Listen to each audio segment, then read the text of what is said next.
যুক্তরাষ্ট্রের যেকোনো পরমাণু হামলার বিপরীতে সমমানের জবাব দেওয়ার কঠোর হুঁশিয়ারি দিয়েছেন ইরানের এক আইন প্রণেতা। ইরানের জাতীয় নিরাপত্তা ও পররাষ্ট্রনীতি বিষয়ক কমিটির সদস্য ফাদা হোসেন মালিকি সম্প্রতি এক সাক্ষাৎকারে এই হুঁশিয়ারি ব্যক্ত করেন। মার্কিন প্রেসিডেন্ট ডোনাল্ড ট্রাম্প হঠকারী পদক্ষেপ নিতে পারে বলে আশঙ্কা করলেও মালিকি মনে করেন তার এমন সাহস দেখানো কঠিন হবে। তিনি সতর্ক করে বলেন যে যুক্তরাষ্ট্রের এই ধরনের যেকোনো হঠকারী পদক্ষেপ পুরো বিশ্বকে এক মারাত্মক যুদ্ধের মুখে ঠেলে দিতে পারে। আমেরিকা ইরানের বিরুদ্ধে যে ধরনের অস্ত্র বা সামরিক শক্তি ব্যবহার করবে, ইরানও ঠিক সেই একই মাত্রায় ও ধরনে তাদের ওপর পাল্টা জবাব দেবে।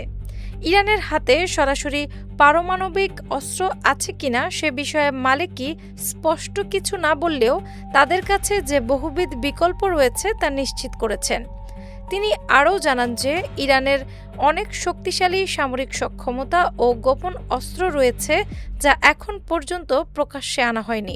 বর্তমানে তেহরান তাদের পুরনো প্রতিরক্ষামূলক অবস্থান থেকে সরে এসে অনেক বেশি সক্রিয় ও আক্রমণাত্মক প্রতিরোধ নীতি গ্রহণ করেছে। ওয়াশিংটন ও তেহরানের স্থবির হয়ে পড়া আলোচনা নিয়ে মালিকি বলেন যে প্রেসিডেন্ট ট্রাম্প চুক্তি অনুযায়ী তার দেওয়া প্রতিশ্রুতি পালনে ব্যর্থ হয়েছেন। আমেরিকা তাদের আগের প্রতিশ্রুতি অনুযায়ী পদক্ষেপ না নেওয়া পর্যন্ত ইরান ওয়াশিংটনের সাথে নতুন করে আর কোনো আলোচনায় বসবে না। ইরান আলোচনায় না ফিরলে হরমুজ প্রণালীর মতো গুরুত্বপূর্ণ ও জটিল অর্থনৈতিক রুট কেন্দ্রিক সংকটগুলোর সমাধান হওয়া প্রায় অসম্ভব।